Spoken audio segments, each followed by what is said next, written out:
Hello everyone, कैसे हो सब लोग। हाँ जी दोस्तों, स्वागत है आज की क्लास में। आज मैं आप लोगों को करवाने वाला हूं एक बहुत ही बेहतरीन चैप्टर जिसका नाम है रेजिडेंशियल स्टेटस। तो हम लोग बेसिक कॉन्सेप्ट्स कर चुके हैं इनकम टैक्स के, हम लोग टैक्स रेट्स पढ़ चुके हैं, क्या क्या होते हैं, क्या अप्लाई होते हैं। इनकम के बारे में अभी हमने पढ़ना है। बट सबसे पहले एक इनकम टैक्स डिपार्टमेंट बोलता है कि अगर आप किसी का टैक्स निकालने जा रहे हो तो उससे पहले उसकी इनकम निकालो, और उसकी इनकम निकालने से पहले उसका स्टेटस निकालो। क्योंकि अगर आपने रेजिडेंशियल स्टेटस नहीं निकाला ना, तो हमें यह नहीं पता चलेगा कि उस पर्सन को वो इनकम टैक्सेबल इंडिया में होगी या नहीं होगी। इसलिए रेजिडेंशियल स्टेटस निकालना बहुत जरूरी है। आपने याद होगा बेसिक कॉन्सेप्ट चैप्टर 1 के अंदर भी ये बात पढ़ी थी मेरे साथ, क्या कि सबसे पहले रेजिडेंशियल स्टेटस निकाला जाता है किसी का टैक्स निकालने से पहले। तो रेजिडेंशियल स्टेटस निकालो, वही हम चैप्टर के बारे में बात कर रहे हैं। क्या जरूरत है रेजिडेंशियल स्टेटस की? देखो, हमारे देश में जो रेजिडेंट्स होते हैं ना, वो कहीं से भी पैसे कमाएं, कहीं से भी, मतलब कहीं से भी कमाएं, ऑस्ट्रेलिया से, न्यूजीलैंड से, जर्मनी से, ब्राजील से, आसमान से कमाएं या फिर पाताल से कमाएं, या फिर कमाएं अफ्रीका के जंगलों से। अगर आप इंडिया के रेजिडेंट हो ना, आप रहते इंडिया में हो, तो टैक्स आपको कहां देना पड़ेगा? इंडिया में ही देना पड़ेगा। रेजिडेंट्स वो होते हैं जो ज्यादा का टाइम इंडिया में बिताते हैं। हाँ, वो बात और है कि इनकम टैक्स डिपार्टमेंट ने उसका एक सेपरेट चैप्टर बनाया जिसके अंदर ये बताया है कि रेजिडेंशियल स्टेटस कैसे निकाला जाता है, रेजिडेंट इंडिया का कौन होता है। बट अभी के लिए मैं आपको ये बता रहा हूं कि अभी आप ये समझो कि रेजिडेंट्स वो होते हैं जो ज्यादा का टाइम इंडिया में स्टे करते हैं, और अगर हम ज्यादा का टाइम इंडिया में स्टे करते हैं तो हम इंडिया के रेजिडेंट, और इस वजह से हमें टैक्स कहीं से भी कमाया हो इनकम, हमें टैक्स इंडिया में देना। जो इंडिया के नॉन रेजिडेंट्स होते हैं, नॉन रेजिडेंट्स मतलब जिनका इंडिया में जो उनकी प्रेजेंस है वो इंडिया में है ही नहीं, मतलब वो आते ही नहीं इंडिया में, या तो वो इंडिया में आते ही नहीं, या आते हैं तो बहुत ही कम टाइम के लिए आते हैं। अगर कोई ऐसा पर्सन है जो कि इंडिया में आता है तो बहुत ही कम टाइम के लिए आता है, जैसे आईपीएल के क्रिकेटर्स होते हैं, आते हैं 15-20 दिन, 25 दिन, महीना, 1.5 महीना, बट उसके बाद वापस चले जाते हैं। तो ऐसे लोग जो इंडिया में आते हैं उसके बाद चले जाते हैं और वो इंडिया में रेजिडेंट नहीं है, मतलब उनका स्टे बहुत ही कम है हमारे इंडिया में, तो वो नॉन रेजिडेंट कहलाए जाते हैं। गवर्नमेंट कहता है उस नॉन रेजिडेंट को हमारे देश में टैक्स सिर्फ तभी देना है अगर वो इनकम कमाए इंडिया से या इनकम रिसीव करे इंडिया में। इन दोनों में से कोई भी रीजन हो, वो नॉन रेजिडेंट जो कि इंडिया में आता ही नहीं है, या आता है तो बहुत ही कम टाइम के लिए आता है, ऐसा पर्सन इंडिया में टैक्स सिर्फ तभी देगा या तो वो कमाया इंडिया से रहा है, या फिर वो रिसीव पैसा जो कर रहा है वो डायरेक्टली कहां कर रहा है? इंडिया में। कह रहा तभी हम क्या कहते हैं, रेजिडेंशियल स्टेटस इसलिए निकालते हैं ताकि हमें यह पता चल जाए कि वो बंदा रेजिडेंट है या नहीं। क्योंकि अगर नॉन रेजिडेंट है सो वो बाहर अपनी देश की कमाई हुई इनकम्स पे टैक्स इंडिया में नहीं देगा, वो सिर्फ जो कमाया इंडिया में है तब देगा वो टैक्स, या फिर वो इंडिया में रिसीव कर रहा है पैसा तो इंडिया में टैक्स देगा, वरना वो नहीं देगा। क्या ये बात समझ में आती है? तो इससे पहले कि हम लोग और आगे बढ़े, सबसे पहले तो ये जानना जरूरी है कि रेजिडेंट्स दो तरह के होते हैं। रेजिडेंट्स की भी आगे सब कैटेगरीज होती हैं, ठीक है। वैसे रेजिडेंशियल स्टेटस की बात करें तो दो तरह के हो गए, रेजिडेंट या फिर नॉन रेजिडेंट, और रेजिडेंट की भी आगे सब कैटेगरीज होती है। एक होता है प्योर रेजिडेंट और एक होता है नॉट प्योर रेजिडेंट। आओ जरा उसके बारे में चर्चा कर लेते हैं। Write down. रेजिडेंशियल स्टेटस है बच्चों, सेक्शन नंबर 6 में आता है।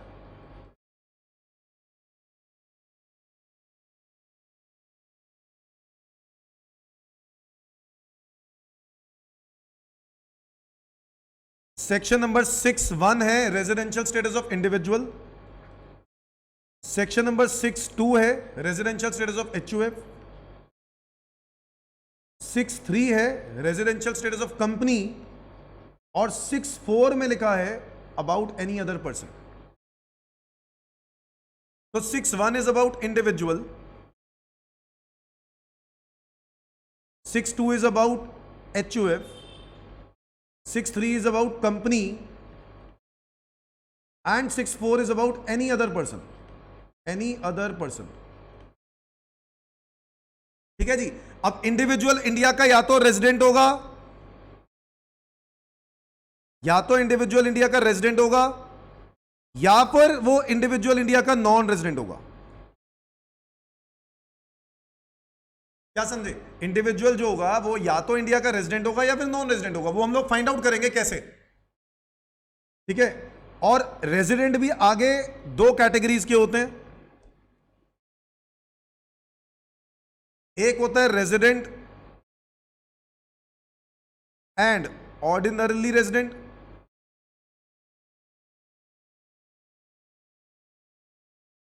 ठीक है, और एक होता है resident but not ordinarily resident, resident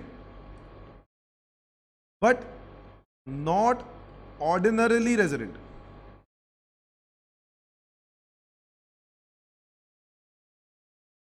इनको कह सकते हो ROR और इनको कह सकते हो RNOR। बच्चों जो ज्यादा का टाइम इंडिया में बिताते हैं वो प्योर रेजिडेंट है, मिट्टी से जुड़े हुए इंसान, मतलब जाते ही नहीं, धक्के मार मार के निकाल दो इनको, इंडिया से बाहर जाते ही नहीं। सो ऐसे लोग हैं जो इंडिया में रहते हैं और इंडिया से बाहर बहुत ही कम चांसेस है जाने के, जाते भी हैं तो घूम फिर के वापस आ जाते हैं। तो ये वो लोग हैं ROR, है ना, आपके जैसे मेरे जैसे, हम लोग घूमने फिरने बाहर जाते हैं, आके बाहर से जाके फिर वापस आ जाते हैं, बस यही है। हम लोग परमानेंट रहने के लिए नहीं जाते।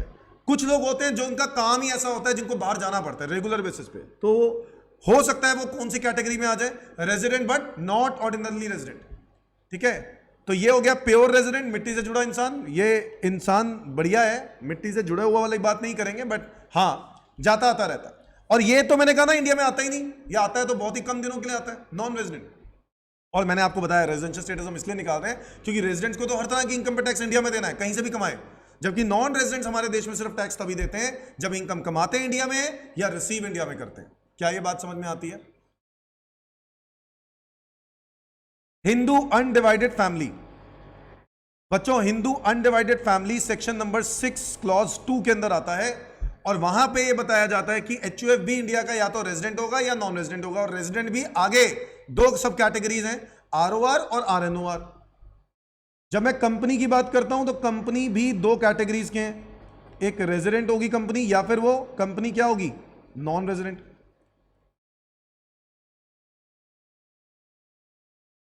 कंपनी या तो रेजिडेंट होगी या कंपनी नॉन रेजिडेंट होगी।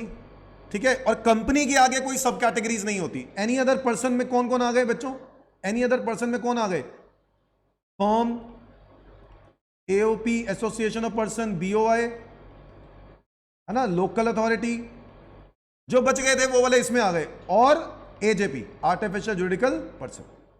बोलो, अब ये जो है इनके लिए भी सेम रूल है, क्या, या तो ये क्या होंगे, या तो ये क्या होंगे, कम रेजिडेंट होंगे या फिर नॉन रेजिडेंट होंगे। रेजिडेंट के आगे कोई सब क्लासिफिकेशन नहीं है। अच्छा, ये क्लासिफिकेशन सिर्फ और सिर्फ इंडिविजुअल और HUF में ही है। क्या मेरी बात समझ में आई? तो ये है residential status of assessee. Assessee कौन होते हैं, individual, HUF, company, firm, person, basically ये सब रेजिडेंशियल स्टेटस ऑफ पर्सन है। कौन कौन से पर्सन है, इंडिविजुअल HUF हो गया 6(1) और 6(2), फिर कंपनी हो गया 6(3), और बाकी सब 6(4) वाली कैटेगरी में आते हैं, एनी अदर पर्सन।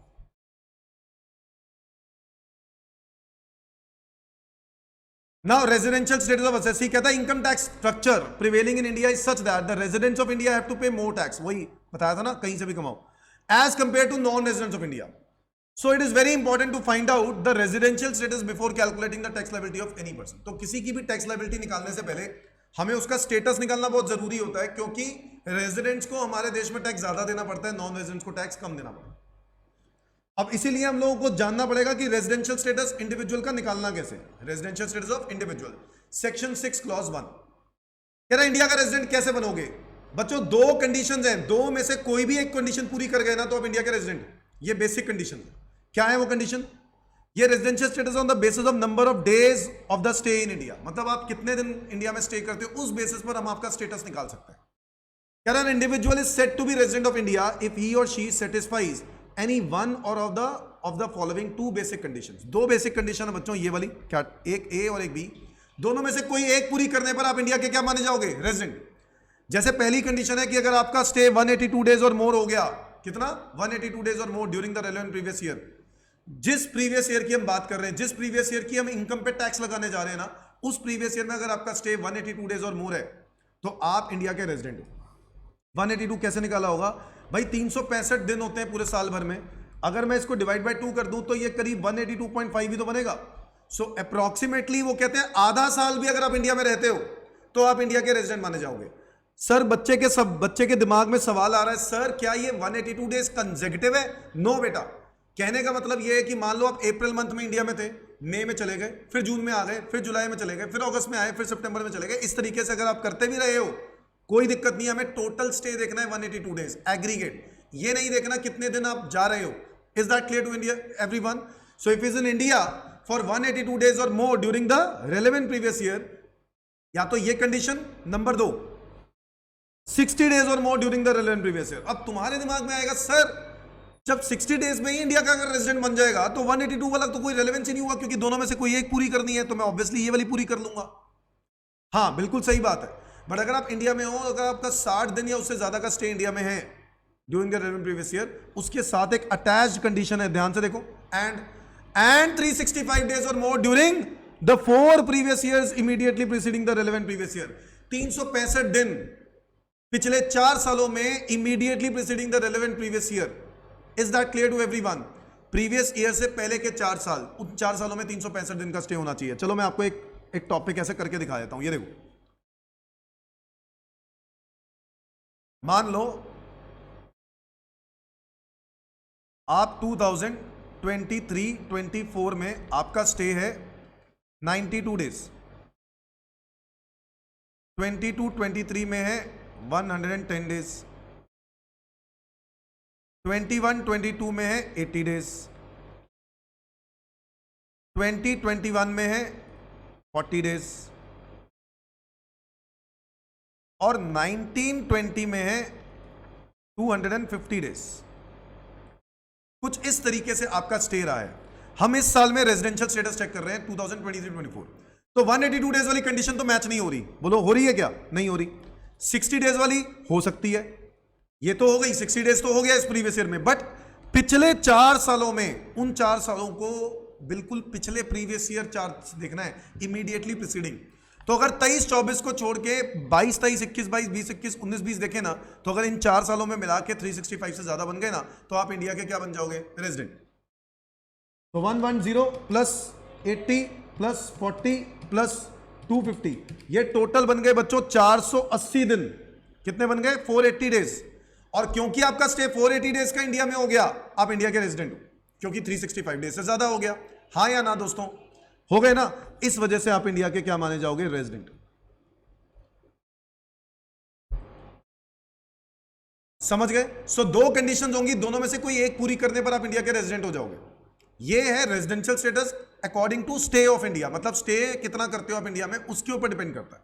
ठीक है? Now the term stay in India includes stay in territorial waters of India. मैंने आपको इंडिया की डेफिनेशन बताई थी, 12 नॉटिकल माइल भी इसी के अंदर आता है, मतलब अगर समुद्र में भी रहते हो ना तो भी आप इंडिया में हो।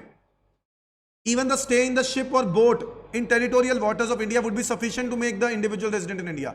अगर आप टेरिटोरियल वाटर्स में बोट में रह रहे हो, बोट में सो रहे हो, शिप में सो रहे हो, टेरिटोरियल वाटर्स में हो, तो गवर्नमेंट कहता है वो आप इंडिया में हो। कहां पे हो? इंडिया में हो। तो ये स्टे इन इंडिया का प्रॉपर डेफिनेशन है। फिर कहता है continuous stay is not necessary, consecutive जरूरी नहीं है, बीच में ब्रेक ले लेकर आ रहे हो इंडिया में तो भी चलेगा। Date of entry as well as date of departure from India both ways shall be considered in India. मतलब जिस दिन आप इंडिया में आते हो और जिस दिन आप इंडिया से जाते हो, दोनों ही दिन इंडिया में काउंट करने हैं। क्या ये बात समझ में आती है? और फिर लास्ट कहता है residential status and citizenship both are different concepts. कहीं बच्चा कंफ्यूज हो जाता है, सर सिटीजन रेजिडेंट एक ही तो बात होती है। नहीं, सिटीजनशिप होता है वोटिंग राइट। अगर आज आप इंडिया के सिटीजन हो तो आप इंडिया के वोटर हो, आप इंडिया में प्राइम मिनिस्टर वोट कर सकते हो, इलेक्शंस में आप पार्टिसिपेट कर सकते हो। बट अगर आप सिटीजन हो, जरूरी नहीं है कि आप इंडिया के रेजिडेंट हो। आप सिटीजन के साथ साथ इंडिया के रेजिडेंट हो ऐसा कोई जरूरी नहीं है। क्या मेरी बात समझे? क्योंकि जो इंडिया का सिटीजन होगा वो इंडिया का रेजिडेंट हो ऐसा कोई जरूरी नहीं है। वो सिटीजन इंडिया का नॉन रेजिडेंट भी हो सकता है, वो सिटीजन इंडिया का नॉन रेजिडेंट भी हो सकता है, क्योंकि रेजिडेंट या नॉन रेजिडेंट डिपेंड करता है नंबर ऑफ डेज पर, कितने दिनों के लिए आप इंडिया में रहे उस पर डिपेंड करता है। इसलिए स्टेटस देखने के लिए हमें डेज देखने होते हैं, सिटीजनशिप देखने के लिए आपका बर्थ ओरिजिन, आपका पास आधार कार्ड होल्डर आप वो नहीं हो, जैसे यूएस में ग्रीन कार्ड होल्डर को सिटीजनशिप बोलते हैं, सिटीजन, तो सिमिलरली इंडिया में आधार कार्ड होल्डर्स को सिटीजन बोलेंगे। तो दे बोथ आर डिफरेंट। एक इंडियन सिटीजन भी इंडिया का नॉन रेजिडेंट हो सकता है और कोई फॉरेन सिटीजन भी इंडिया का क्या हो सकता है? रेजिडेंट हो सकता है। हो सकता है, नहीं हो सकता है? बिल्कुल हो सकता है। सो याद रखनी है आपको कंडीशंस, बेसिक कंडीशंस, और लिख लोगे तो याद हो जाएगा, तो लिख ही लो, है ना। सो रेजिडेंट ऑफ इंडिया कौन होता है? Resident of India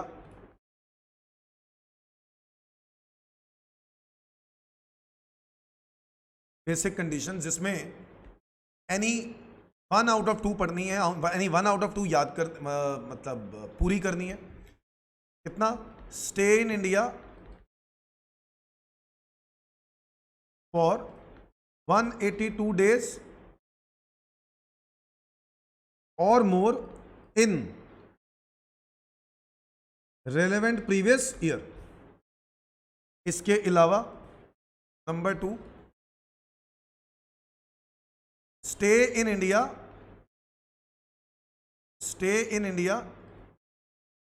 for 60 days or more in relevant previous year. इसके साथ लगा है and 365 days or more in 4 previous years immediately preceding the relevant previous year. इन दोनों में से कोई एक कंडीशन पूरी करनी है, या तो 182 डेज वाला स्टे पूरा कर जाओ या 60 डेज वाला स्टे पूरा कर जाओ। दोनों में से कोई एक पूरा करके तो आप इंडिया के रेजिडेंट बन जाओगे। ओके सर समझ में आ गया सर? डन डन डन, चलो very good, done done done. आगे बढ़ते हैं। Now there are some exceptions, exceptions के बारे में बात बाद में करेंगे, ठीक है? अभी हम पहले थोड़ा सा और आगे बढ़ता हूं। मैं आपको बताता हूं रेजिडेंट के आगे 2 कैटेगरीज होती हैं जिनको बोलते हैं ROR और RNOR, resident and ordinary resident of India, और एक होता है resident but not ordinary resident of India. इसके बारे में मैंने आपको बताया था अभी अभी। गवर्नमेंट कहता है ROR वो होता है जिसका प्योर रेजिडेंट, वो प्योर रेजिडेंट इंडिया में है, क्योंकि ज्यादातर स्टे वही बंदा इंडिया में करता है।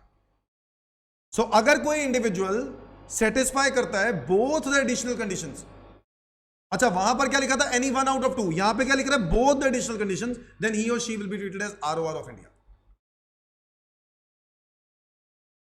ये देखो रेजिडेंट एंड ऑर्डिनरी रेजिडेंट कैसे बनते हैं। रेजिडेंट एंड ऑर्डिनरी रेजिडेंट, उसके लिए गवर्नमेंट ने बोला कि दोनों conditions are need to be satisfied, both conditions are required to B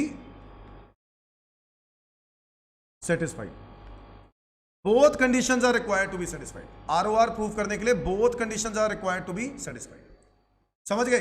जबकि रेजिडेंट प्रूव करने के लिए तो मैंने आपको बताया दोनों में से कोई एक, बट रेजिडेंट हो तो रेजिडेंट में कौन सी कैटेगरी? प्योर रेजिडेंट वाली, दोनों कंडीशन सेटिस्फाई करनी होंगी। पहली कंडीशन क्या लिखता है? अगर आप रेजिडेंट हो any 2 out of 10 previous years immediately preceding the relevant previous year. कह रहा है जो आपका प्रीवियस ईयर है ना, उसमें तो आप रेजिडेंट हो, उस प्रीवियस ईयर को छोड़ के पिछले 10 प्रीवियस ईयर्स में जाओगे और पिछले 10 में से कोई भी 2 साल में अगर आप इंडिया में रेजिडेंट थे ना, तो आप इंडिया के ROR माने जाओगे। किसी भी 2 सालों में रेजिडेंट का मतलब है दोस्तों, किसी भी 2 सालों में रेजिडेंट का मतलब है दोस्तों, रेजिडेंट मतलब वही 182 डेज और 60 डेज। मतलब इन 2 प्रीवियस ईयर्स में जो हम लोगों ने फाइंड आउट करना है वो ये फाइंड आउट करना है कि आपकी वो बेसिक कंडीशन पूरी हो रही है इन 2 सालों में या नहीं। 10 सालों में से कोई भी 2 साल में, कंसेक्यूटिव जरूरी नहीं, समझ गए? रेजिडेंट कैसे प्रूव करोगे? वही 60 दिन वाला कंडीशन या फिर 182 डेज वाली कंडीशन, दोनों में से कोई भी एक पूरा कर गया किसी भी 2 सालों में आउट ऑफ 10 ईयर्स, तो आप इंडिया के क्या हो जाओगे? ROR। बट ये तो एक कंडीशन है, मैंने आपको बोला 2 कंडीशन पूरी करनी होंगी, हाँ या ना? नंबर 2 है, if is in India for 730 days or more during 7 previous years immediately preceding the relevant previous year. वहां पे बोला जा रहा है 2 सालों में रेजिडेंट होना जरूरी है, यहां पे बोला जा रहा है कम से कम 730 दिन का स्टे कहां होना चाहिए? इंडिया में। एटलीस्ट 730 डेज का स्टे कहां होना चाहिए? इंडिया में, during 7 previous years immediately preceding the relevant previous year. क्या मेरी बात समझे? सो आप दोनों की दोनों कंडीशन पूरी करोगे या दोनों में से कोई एक पूरी करोगे? दोनों पूरी करोगे। अगर आप पिछले 7 सालों में 730 दिन का स्टे इंडिया में कर जाते हो तो आप इंडिया के क्या हो जाओगे? ROR। अब ये 730 दिन क्या कंसेक्यूटिव करना है? फिर वही सवाल, और मैं क्या बोलूंगा? फिर वही जवाब। 7 सालों में 730 दिन, ऑब्वियसली कंसेक्यूटिव जरूरी नहीं है। इसका मतलब है 2 साल अब बीच में नहीं भी आए तब भी 730 बन रहे हैं, तो बहुत बढ़िया बात है, अच्छी बात है। अब टोटल हमारा 730 दिन या उससे ज्यादा होना चाहिए। क्या मेरी बात समझे? यहां पर भी फोकस 2 सालों के ऊपर ही है, क्योंकि 2 सालों का टोटल 365 और 365 730 बनता है, और यहां पर भी फोकस 2 साल ही है। बट वहां पे जो 2 साल है वो है रेजिडेंट प्रूव करना, और रेजिडेंट कैसे प्रूव कर सकते हैं? वही 60 दिन वाली कंडीशन या 182 डेज वाली condition. Out of 10 previous years. क्या मेरी बात समझ में आ रही है? सो लिखते हैं दोस्तों, resident and ordinary resident of India कौन होता है? If he or she is resident in 2 out of 10 previous years immediately preceding the relevant previous year. The relevant previous year.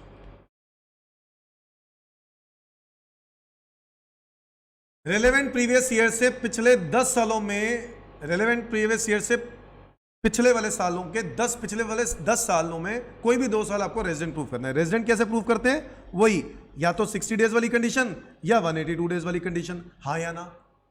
Number 2, अब आपको दोनों कंडीशंस पूरी करनी है, तो एक तो ये हो गई, दूसरी कंडीशन क्या होगी? If his oblique her stay in India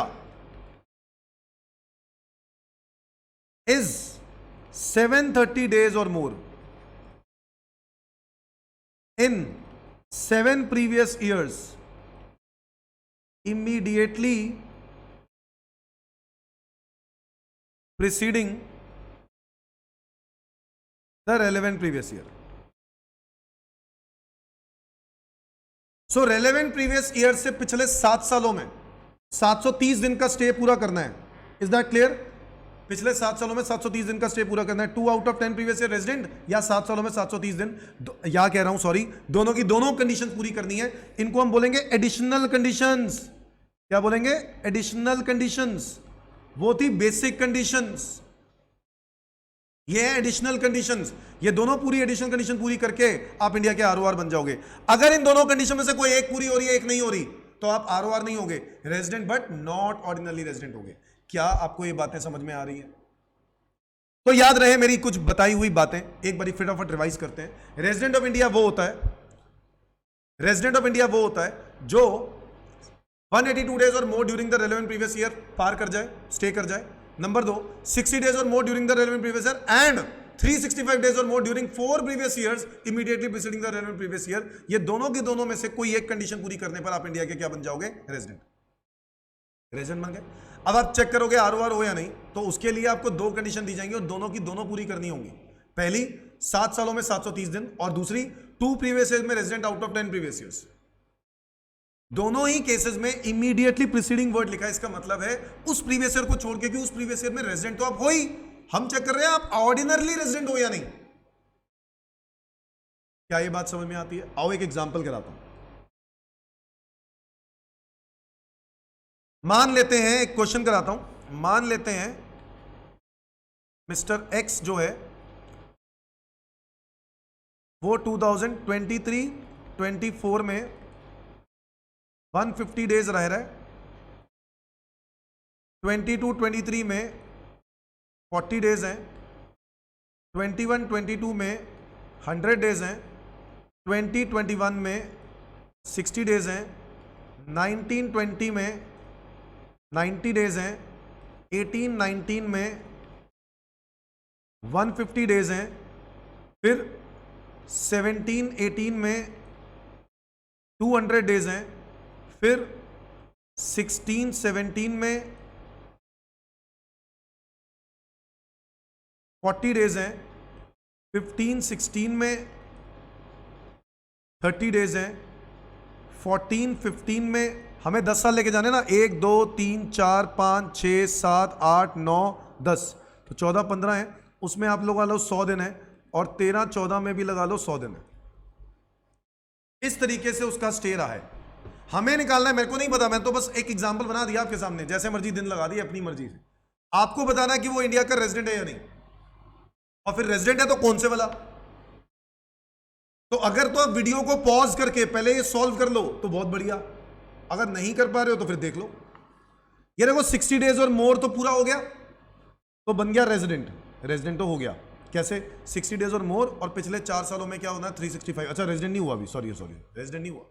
resident वो तब बनेगा जब पिछले 4 सालों में क्या बनेगा? 365। रेजिडेंट नहीं हुआ, सॉरी 60 डेज तो है, पिछले 4 सालों में 365 भी तो होना चाहिए। सो 1 2 3 4 ये रे। क्या ये 4 साल 365 बन रहे हैं? आओ देखते हैं। 140 200, 290, नो। इसका मतलब है कि मिस्टर एक्स, इसका आंसर है नॉन रेजिडेंट। क्या आंसर है? Non resident. क्या मेरी बात समझे दोस्तों? तो ये मिस्टर एक्स का आंसर हो गया नॉन रेजिडेंट। कहानी खत्म, अब आगे जाने की जरूरत ही नहीं है क्योंकि रेजिडेंट ही नहीं है। तो रेजिडेंट के आगे सब कैटेगरीज क्या करेंगे? एक और क्वेश्चन समझो, सेम क्वेश्चन है, सेम क्वेश्चन है। 23, 24, 150 दिन, 22, 23, 100 दिन, 20, सॉरी 21, 22, 130 डेज, 20, 21, 80 डेज और 19, 20, 100 days, 18, 19, 100 days, 17, 18, 170 days, 16, 17। Same question नहीं है, मैंने क्वेश्चन थोड़ा चेंज कर दिया। 120 डेज, 15, 16, 90 डेज, 14, 15, 170 डेज और फिर 13, 14, 100 डेज। कुछ इस तरीके से स्टे किया उसने। अगर ऐसा होता तो क्या होता? पहले तो फिर से वही चेक करेंगे रेजिडेंट है या नहीं। अब रेजिडेंट के लिए आपको देखना होता है 60 डेज और मोर। 60 डेज तो मोर पूरा हो रहा है, बट पिछले 4 सालों में 365 होना चाहिए। आओ जरा देखते हैं, यहां पर पिछले 4 सालों में 365 बन रहा है, हाँ या ना? बन रहा है, बन रहा है। तो ये इंडिया का रेजिडेंट तो हो गया। अब ये चेक करना है कि ये इंडिया का रेजिडेंट कौन से वाला रेजिडेंट है, ROR वाला है या RNOR वाला है। अब ROR है या नहीं, उसके लिए आपको क्या करना होगा?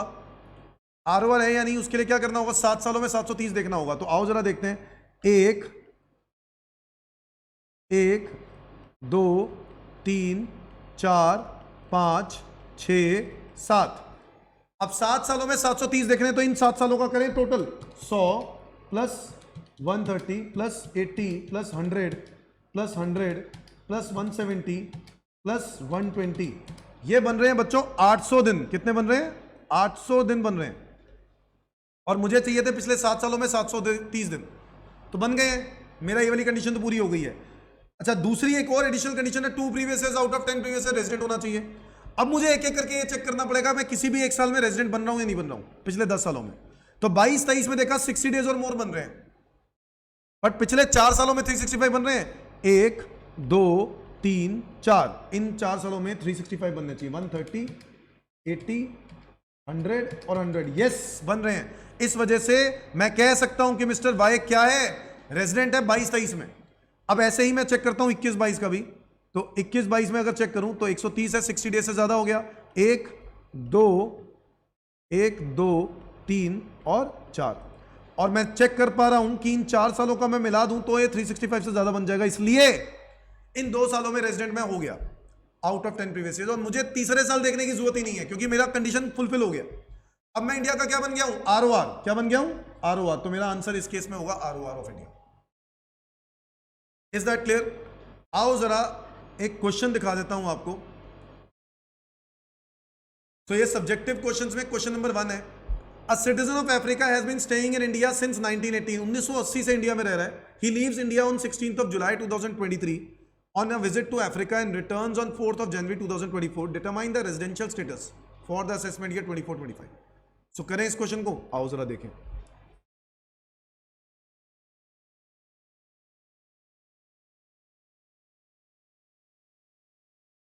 सो क्वेश्चन नंबर है ये 1, आपको निकालना है रेजिडेंशियल स्टेटस। तो हेडिंग लिखते हैं रेजिडेंशियल स्टेटस ऑफ एन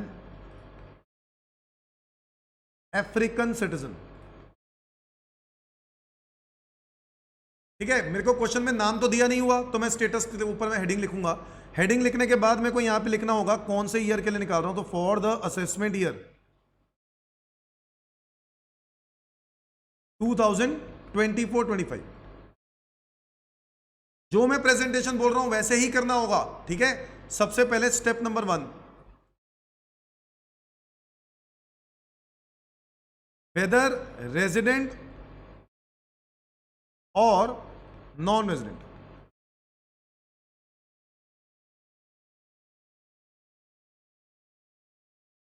या तो वो इंडिया का रेजिडेंट है या फिर वो नॉन रेजिडेंट है, तो ये बात यहां पर लिखनी होगी कि वो इंडिया का क्या है, रेजिडेंट है या नॉन रेजिडेंट है। सो सबसे पहले देखते हैं कि वो इंडिया में 16 जुलाई 2023 को आया ना, तो आप एक काम करो, उसके बारे में लिख लो। कैसे लिखोगे? 16 जुलाई 2023 यानी प्रीवियस ईयर कौन सा हुआ? 23-24। प्रीवियस ईयर 23-24 में ही leaves India on 16 July, leaves India, sorry India में तो वो बहुत टाइम से रह रहा है, 16 जुलाई को वो इंडिया से जा रहा है। सो अप्रैल 2023 में क्या मैं कह सकता हूं वो इंडिया में था? हाँ।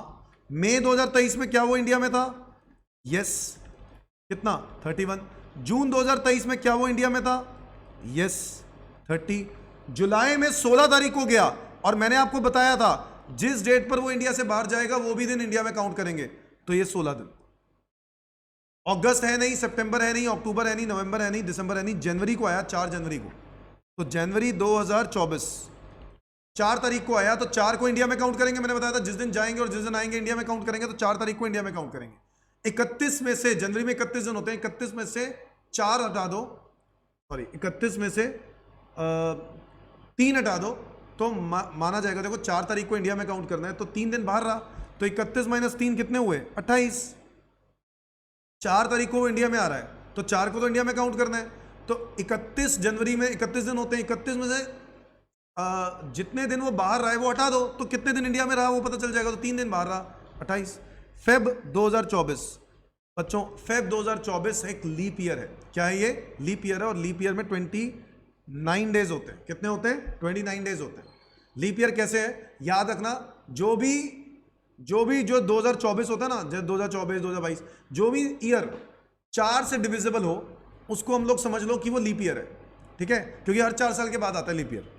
मार्च 2024 31 दिन वो इंडिया में है।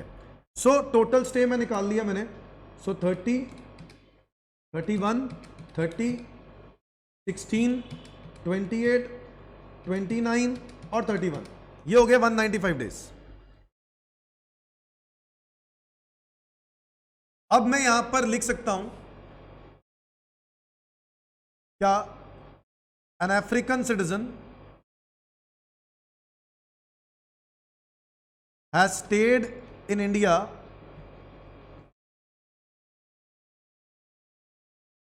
For 195 days during the previous year, and thus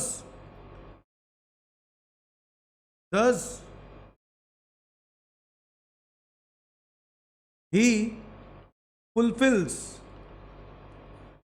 the first basic condition,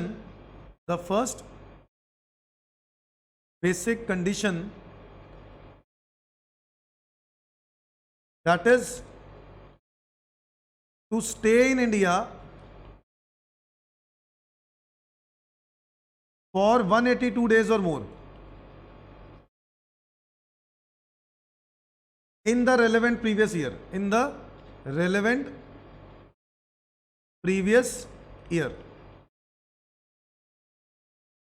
to stay in India for 182 days or more in the relevant previous year। ये सेटिस्फाई होने के बाद जो अफ्रीकन सिटीजन है, therefore he is resident of India। तो resident of India बन गया।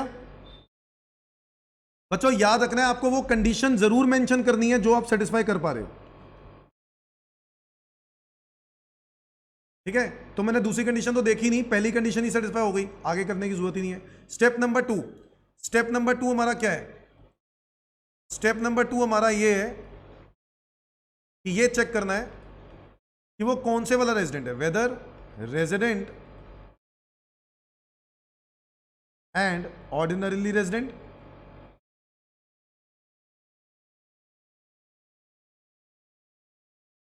और नॉट। या तो वो आरओआर है या वो आरओआर नहीं है।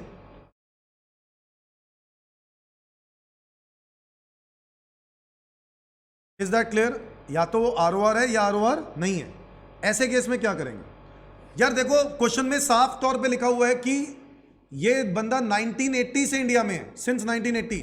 अगर वो 1980 से इंडिया में है तो मैं ये बात कंक्लूड कर सकता हूं कि वो इंडिया का आरओआर है। क्यों? क्योंकि 7 सालों में 730 दिन आराम से पूरे कर जाएगा, क्योंकि वो तब से इंडिया में है। और 2 प्रीवियस ईयर में resident out of 10 previous year, वो दोनों कंडीशन पूरी हो सकती हैं। सो ये लिखने की जरूरत नहीं है, जस्टिफाई करने की जरूरत नहीं है। तो आपको बस सिंपल सा ये बात लिखनी जरूर है कि an African citizen has been staying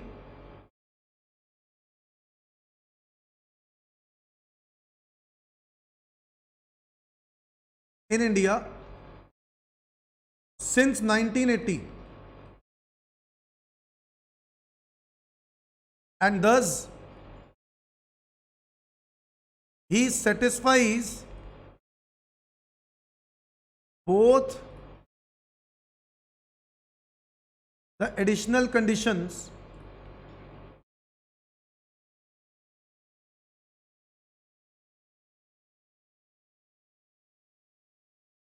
that is, अब ये दो कंडीशन जो थी ना वो आप यहां लिख दोगे, दोनों कंडीशंस। दोनों कंडीशन लिखने के बाद क्योंकि वो सेटिस्फाई कर रहा है तो आप लोग एंड में क्या लिखोगे? कंक्लूजन। क्या? ही is resident and ordinarily resident of India.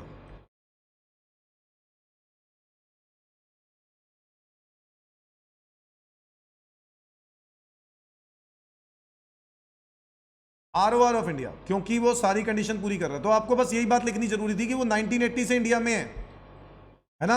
So obvious है वो दोनों की दोनों एडिशनल कंडीशन पूरी कर रहा है। कंक्लूजन ये है कि ही is resident and ordinary resident of India. इस तरीके से आप अपना आंसर प्रेजेंट करोगे रेजिडेंशियल स्टेटस का। एक क्वेश्चन आना बनता है बेटा, तो इसलिए ध्यान से तैयारी करनी है, उसकी अच्छे से तैयारी करनी है। क्वेश्चन नंबर 2 करवा देता हूं, क्वेश्चन नंबर 2 करवा देता हूं। आओ जरा देखते हैं question number 2।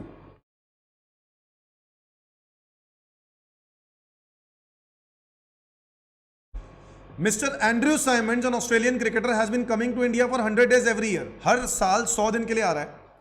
Determine the status of the assessment year 24-25। तो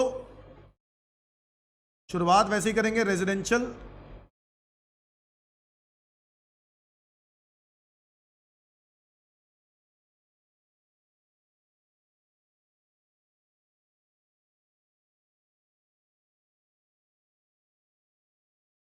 status of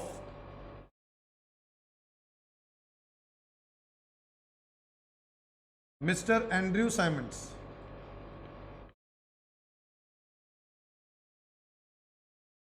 for the assessment year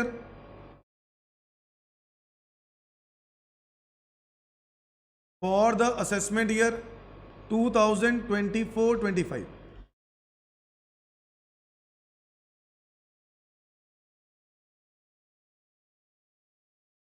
step number 1, सबसे पहले क्या चेक करना होता है? वेदर रेजिडेंट और नॉन रेजिडेंट, यही चेक करना है। और ये चेक करने के लिए आपको देखना होगा कि उसका स्टे कितना है। सो प्रीवियस ईयर 23-24 उसका स्टे है 100 दिन। 22-23 क्योंकि वो हर साल 100 दिन के लिए है, तो हर साल 100 दिन कुछ इस तरीके से बनेंगे। 21-22 100 दिन, 20-21 अगेन 100 दिन, 19-20 अगेन 100 दिन, इस तरीके से। हाँ या ना? हाँ या ना? अब ये 100 दिन एवरी ईयर है, आपको देखना है कि उसका इंडिया का वो रेजिडेंट है या नहीं। हमें क्या देखना होता है? 182 डेज वाली कंडीशन वो पूरी हो रही है, नहीं हो रही। 60 डेज वाली हो सकती है, ये तो 60 डेज हो गया। पिछले 4 सालों में अगर हम देखें तो ये बनते हैं 400 दिन बनते हैं। अब क्योंकि ये 100 दिन और इस साल 100 दिन और पिछले 4 सालों में 400 दिन बन गए, सो आप लोग लिख सकते हो, कंक्लूड कर सकते हो क्या? Mister Andrew Symonds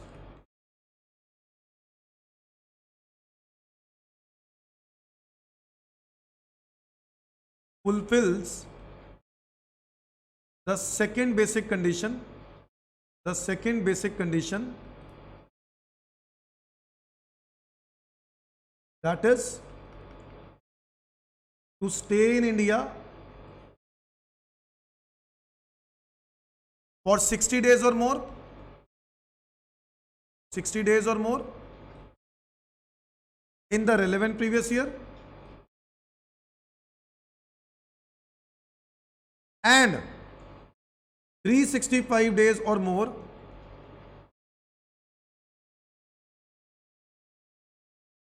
in 4 previous years immediately preceding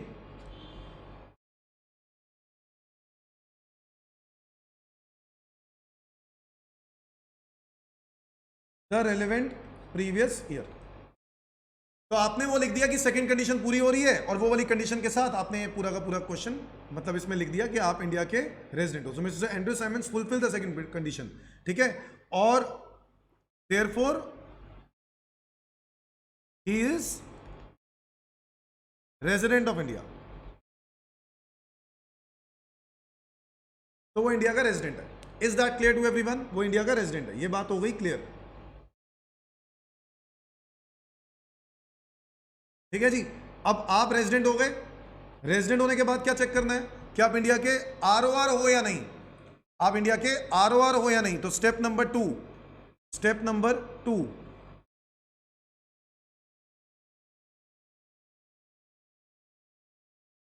weather resident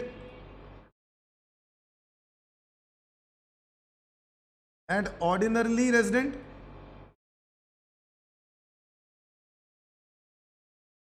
or not.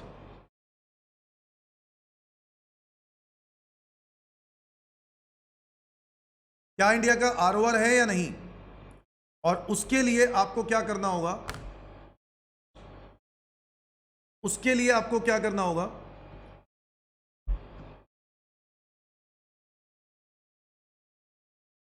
Again previous year 2022-23. अब मैं 23-24 नहीं बता रहा हूं क्योंकि हमें 23-24 तो देखना ही नहीं होता. 22-23 में 100 दिन, 21-22 100 दिन, 20-21 100 दिन, 19-20 100, 18-19 100, 17-18 भी 100, और एक और 16-17 100. ये हो गए 7 साल. अब आपको एक चीज दिख रही होगी कि 7 सालों में होने कितने चाहिए, 730, जबकि बन कितने रहे हैं 700. क्योंकि हर साल वो 100 दिन के लिए आ रहा है. तो ये बात कंप्लीट होती है कि भैया वो उसके 7 सालों में 730 बन ही नहीं सकते. 7 सालों में कितने बन रहे हैं, 700 दिन. और इस रीजन की वजह से वो रेजिडेंट एंड ऑर्डिनरी रेजिडेंट कभी नहीं हो सकता, क्योंकि आरओआर प्रूव करने के लिए दोनों की दोनों कंडीशन पूरी करनी होंगी. अगर आप रेजिडेंट की बात करो 10 सालों में कोई भी 2 साल रेजिडेंट, तो वो तो बन जाएगा. कैसे? 22-23 में 60 डेज और मोर, 1 2 3 4, ये बन गए 400. तो ये भी हो गया. इसी तरीके से ये भी हो जाएगा, इसी तरीके से ये भी हो. तो 10 सालों में कोई भी 2 साल रेजिडेंट, वो तो प्रूफ हो जाएगा. बट दूसरी एडिशनल कंडीशन पूरी नहीं हो रही ना 7 सालों में 730 दिन. इस वजह से आपका आंसर यहां पर क्या आएगा, resident but not ordinary resident. तो लिखोगे सिंस Mr. Andrew Simons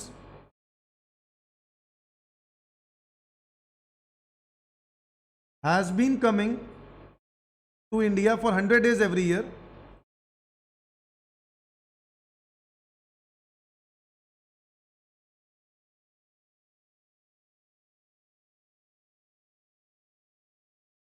ठीक है, 100 दिनों के लिए आ रहा है हर साल. Therefore, his total stay in 7 previous years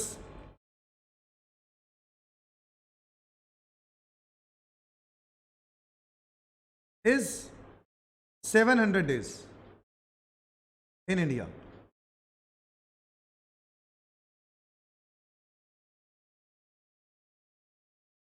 And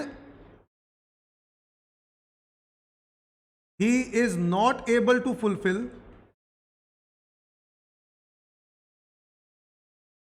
the second additional condition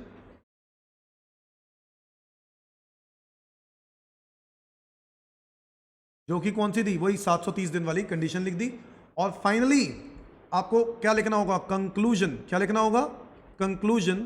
क्या, that he is resident but not ordinarily resident of India.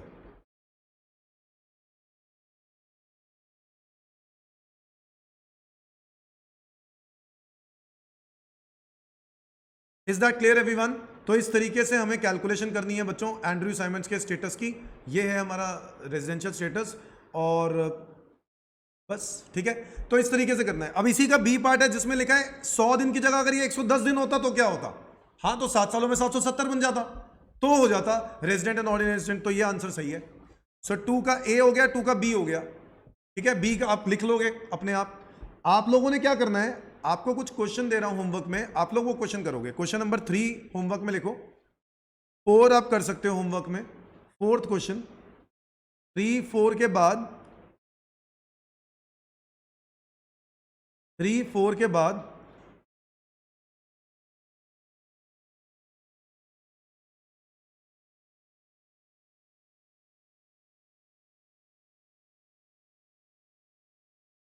आप ये क्वेश्चन ट्राई करना 3 4 के बाद क्वेश्चन नंबर 17, ठीक है। ये क्वेश्चन कर लेना 3 4 question number 17। That's it, that's it दोस्तों, आज के लिए इतना ही करते हैं। बाकी हम लोग करेंगे, अभी तो शुरुआत हुई है इस चैप्टर की, इसके अंदर और भी बहुत सारी बातें हैं, अगली क्लास में हम पूरा करेंगे, ठीक है जी। आज के लिए इतना ही, थैंक यू, बाय बाय।